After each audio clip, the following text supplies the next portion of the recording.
जम्मू और कश्मीर एक ऐसी रियासत जिस पर भारत और पाकिस्तान दोनों की नजर थी। एक ऐसी रियासत जो दोनों मुल्कों की सरहदों से जुड़ी थी। एक ऐसा राज्य जो शर्तों के साथ भारत संघ में शामिल हुआ। एक ऐसा केंद्र शासित प्रदेश जिसे लेकर विवादों का दौर आज तक जारी है। एक तरफ यह प्राकृतिक संसाधनों से लैस थी तो दूसरी तरफ चीन से सीमा साझा करने के कारण सामरिक रूप से भी अहम। इतनी अहम कि पंडित नेहरू और सरदार पटेल की बहुत पहले से ही इस पर पैनी नजर थी। आजादी के बाद विलय का मामला जूनागढ़ और हैदराबाद में फंसा था, लेकिन भारत को चिंता कश्मीर की सता रही थी। एक ऐसी रियासत जिसका राजा हिंदू था लेकिन अधिकांश आबादी मुस्लिम। राजा पाकिस्तान में जा नहीं सकता था और वो भारत आना नहीं चाहता था। राजा को अपनी गद्दी प्यारी थी लेकिन उसका आजाद रहना संभव नहीं था। जब भारत को आजादी मिली तब भारत तमाम तरह के मुश्किलों से जूझ रहा था। बंटवारे की त्रासदी से उपजी समस्याओं ने भारत को अंदर तक हिला दिया था। विभाजन के कारण देश में एक तरफ सांप्रदायिक दंगे भड़क रहे थे तो दूसरी तरफ पाकिस्तान से आए रेफ्यूजीज के लिए इंतजाम करना एक बड़ी चुनौती साबित हो रही थी। इन तमाम उलझनों के बीच देशी रियासतों और रजवाड़ों को एकीकृत करने की चुनौती पहाड़ जैसी साबित हो रही थी। ऐसा नहीं है कि आजादी के बाद ही तत्कालीन गृह मंत्री सरदार पटेल और प्रधानमंत्री पंडित नेहरू को रियासतों को एकजुट करने की फिक्र जगी हो, बल्कि आजादी के पहले से ही वे रियासतों को एक करने की कोशिशों में लगे थे। असल में रियासत ऐसे स्टेट थे जहां अंग्रेजों के अधीन राजा या नवाब का शासन होता था, लेकिन इंडिया इंडिपेंडेंस एक्ट के बाद ब्रिटिश क्राउन की सभी भारतीय रियासतों से सुप्रीमेसी खत्म हो गई। अब इन रियासतों को भौगोलिक नजदीकी के लिहाज से भारत या पाकिस्तान में से किसी एक देश का चयन करना था। उन रियासतों को खुद में शामिल करना दोनों देशों के लिए टेढ़ी खीर की तरह था, जो भारत पाकिस्तान दोनों से सीमा साझा करते थे। यही वजह है कि सरदार पटेल ने जम्मू कश्मीर के महाराजा हरि सिंह को 3 जुलाई 1947 को ही एक पत्र लिखा। उस पत्र में पटेल ने कश्मीर की हालत पर चिंता जताई और भारतीय संघ और उसकी संविधान सभा में शामिल होने में कश्मीर का हित बताया। उसी दौरान वल्लभ भाई पटेल ने जवाहरलाल नेहरू को भी खत लिखा। खत में उन्होंने कहा, आप जानते हैं कि 15 अगस्त को भारत का विभाजन हो जाएगा और हम पूरी तरह से आजाद हो जाएंगे। करीब करीब सभी रियासतों ने भारत की संविधान सभा में शामिल होने का फैसला किया है। मुझे इस बात का एहसास है कि कश्मीर में अलग प्रकार की समस्याएं हैं, लेकिन उसके इतिहास और परंपरा को देखते हुए उनके पास भारत की संविधान सभा के साथ जुड़ने के अलावा अन्य कोई विकल्प नहीं है। जब 15 अगस्त 1947 को भारत को आजादी मिली तब भारत में करीब 560 देशी रियासतें थीं। आजादी मिलने तक सभी रियासतों ने भारत में विलय के लिए अपनी सहमति दे दी, लेकिन 3 रियासतें ऐसी थीं जिन्होंने अब तक भारत में खुद का विलय नहीं किया था। ये 3 रियासतें थीं जूनागढ़, हैदराबाद और कश्मीर। भारतीय स्वतंत्रता अधिनियम के मुताबिक रियासतों के शासकों को भौगोलिक स्थितियों के लिहाज से भारत या पाकिस्तान में से किसी एक को चुनने का विकल्प दिया गया था। ब्रिटिश इंडिया के अंतिम वायसराय लॉर्ड माउंटबेटन ने सभी रजवाड़ों को साफ कर दिया था कि आजाद रहने का विकल्प उनके पास नहीं था। वे भौगोलिक सच्चाई की अनदेखी भी नहीं कर सकते थे। वे चारों ओर से जिस देश से घिरे थे उसमें ही शामिल हो सकते थे, लेकिन इन 3 रियासतों के शासकों ने अब तक किसी भी मुल्क को नहीं चुना था। जूनागढ़ का नवाब मुस्लिम था, लेकिन वहाँ की बहुसंख्यक आबादी हिंदू।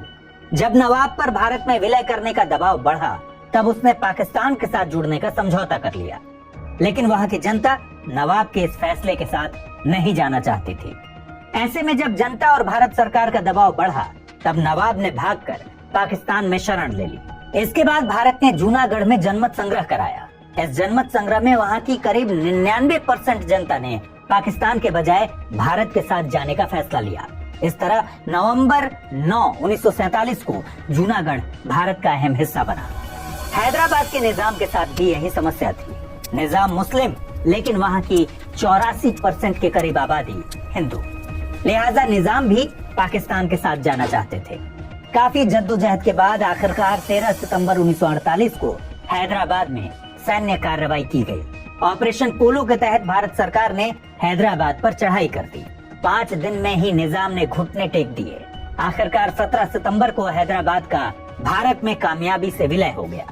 जैसा कि मैंने पहले ही जिक्र किया कि रियासतों को अपनी नजदीकी देश में मिलने के लिए कहा गया था। अगर आप मैप देखेंगे तो हैदराबाद और जूनागढ़ के लिए पाकिस्तान के साथ जाना वैसे भी संभव नहीं था, क्योंकि ये दोनों रियासतें भारत के बीचों बीच थीं। काफी मशक्कत के बाद जूनागढ़ और हैदराबाद तो भारत में शामिल हो गए, लेकिन बात जम्मू कश्मीर को लेकर फंस गई। जम्मू कश्मीर उन चंद रियासतों में से एक था जो भारत और पाकिस्तान के बीच मौजूद था और असली फैसला वहीं लिया जाना था। दरअसल अंग्रेजों और सिखों के बीच दो जंगें हुई थी, जिन्हें आंग्ल सिख युद्ध कहते हैं।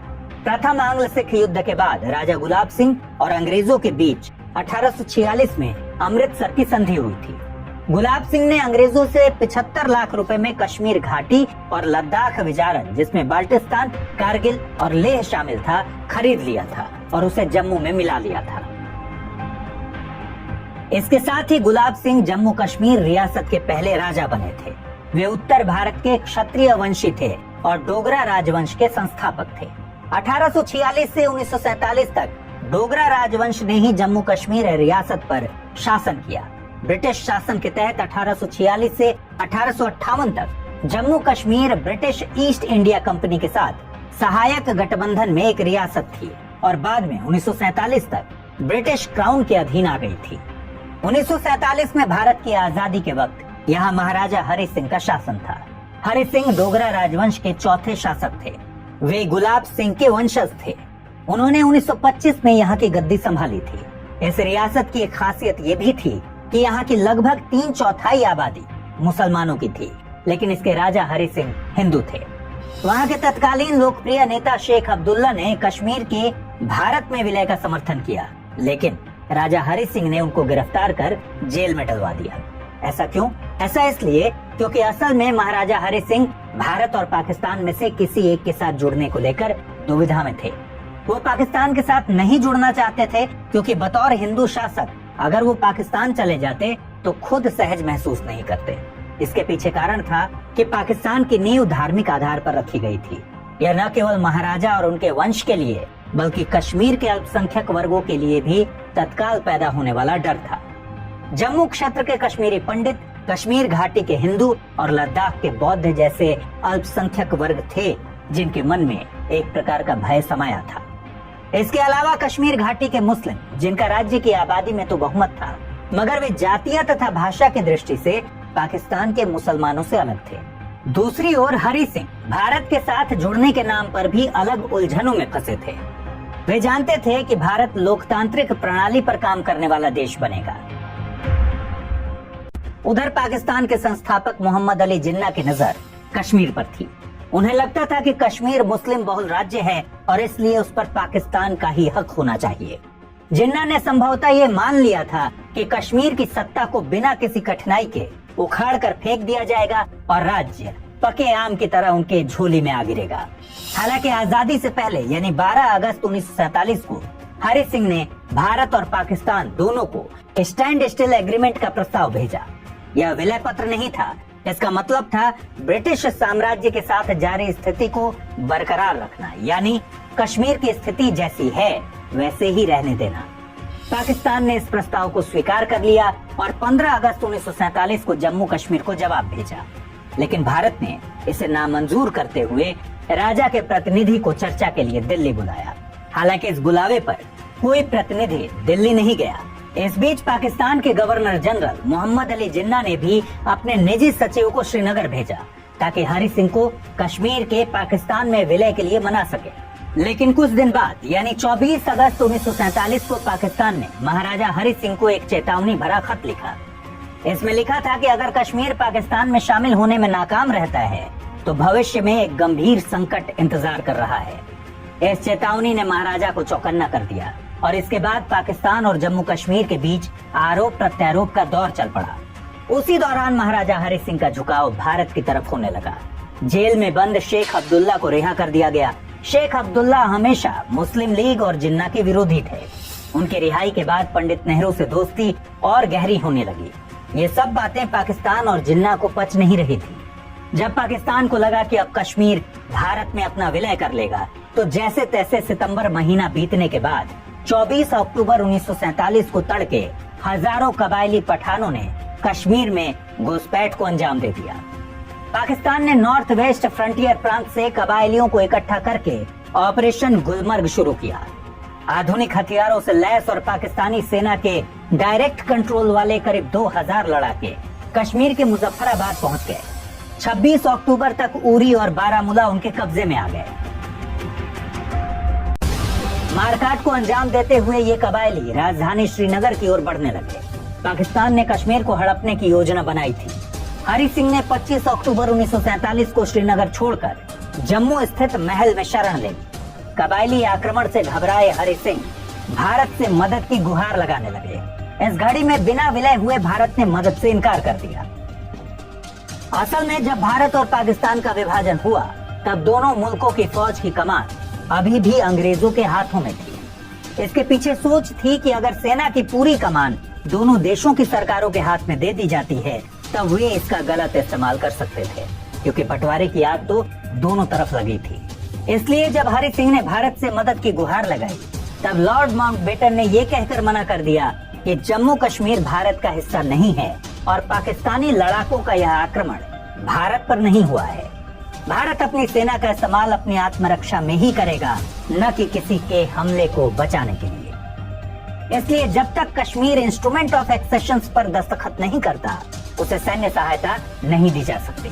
इस बैठक में प्रधानमंत्री पंडित नेहरू, गृह मंत्री Sardar Patel, governor general Lord Mountbatten और तीनों सेनाओं के ब्रिटिश कमांडर इन चीफ मौजूद थे। लिहाजा 25 अक्टूबर 1947 को ही सरदार पटेल के करीबी और गृह मंत्रालय के सचिव वीपी मेनन जम्मू कश्मीर पहुंचे। अगले ही दिन यानी 26 अक्टूबर को विलय के दस्तावेज इंस्ट्रूमेंट ऑफ एक्सेशन पर महाराजा ने दस्तखत किए। उनका मानना था कि जिस तरह जूनागढ़ में जनमत संग्रह के द्वारा भारत में विलय का फैसला लिया गया, उसी तरह कश्मीर में भी जनमत संग्रह कराया जाना चाहिए। उनके मुताबिक जब जूनागढ़ के मामले में पाकिस्तान के साथ हुए एग्रीमेंट को नहीं माना गया, तब कश्मीर और भारत के बीच हुए समझौते का भी कोई औचित्य नहीं है। ऐसे में माउंटबेटन ने जिन्ना को भरोसा दिया कि जब यहाँ शांति कायम हो जाएगी तब यहाँ भी जनमत संग्रह कराया जाएगा। लेकिन पाकिस्तान को कश्मीर को हथियाने की जल्दबाजी थोड़ी ज्यादा थी। उसने खुले तौर पर कश्मीर में जंग छेड़ते हुए अपनी सेनाएं तैनात कर दी। इस लड़ाई के कुछ महीनों बाद लॉर्ड माउंटबेटन की सलाह पर प्रधानमंत्री नेहरू ने कश्मीर में पाकिस्तानी सेना की कार्रवाई का मुद्दा संयुक्त राष्ट्र सुरक्षा परिषद में उठा दिया। साल 1948 में इस पर पहला प्रस्ताव आया। संयुक्त राष्ट्र सुरक्षा परिषद की सूची में यह प्रस्ताव नंबर 38 था। इसके बाद 3 और प्रस्ताव आए। प्रस्ताव 38 में दोनों पक्षों से अपील की गई कि जिस देश की आर्मी जहां पर है वे वहीं पर रुक जाएं और हालात को और न बिगाड़ें। साथ ही ये भी कहा गया कि सुरक्षा परिषद के अध्यक्ष भारत और पाकिस्तान के प्रतिनिधियों को बुलाएं और अपने मार्गदर्शन में दोनों पक्षों में सीधी बातचीत कराएं। प्रस्ताव संख्या 39 में सुरक्षा परिषद ने एक 3 सदस्यीय आयोग बनाने का फैसला किया, जिसे तुरंत मौके पर पहुंचकर तथ्यों की जांच करने का आदेश दिया गया। 21 अप्रैल 1948 को प्रस्ताव संख्या 47 में कहा गया कि भारत और पाकिस्तान दोनों के द्वारा जम्मू कश्मीर पर नियंत्रण का मुद्दा जनमत संग्रह के स्वतंत्र और निष्पक्ष लोकतांत्रिक तरीके से तय होना चाहिए। इसके लिए एक शर्त तय की गई थी कि कश्मीर में लड़ने के लिए जो पाकिस्तानी कबायली लड़ाके आए थे वे वापस चले जाएं और भारतीय आर्मी भी पीछे चली जाए। आखिरकार संयुक्त राष्ट्र संघ की मध्यस्थता में 1 जनवरी 1949 को संघर्ष विराम हुआ और दोनों देशों के बीच कश्मीर में सीमा रेखा निर्धारित हुई, जिसे लाइन ऑफ कंट्रोल या LOC कहा गया। हालांकि संघर्ष विराम के बावजूद कश्मीर में दोनों देशों की सेनाएं अपनी मौजूदा स्थिति से पीछे नहीं हटी। यानी जम्मू कश्मीर और लद्दाख पर भारत का कब्जा रहा, जबकि गिलगित बाल्टिस्तान पर पाकिस्तान ने कब्जा बरकरार रखा, जिसे वो आजाद कश्मीर और भारत POK कहता है।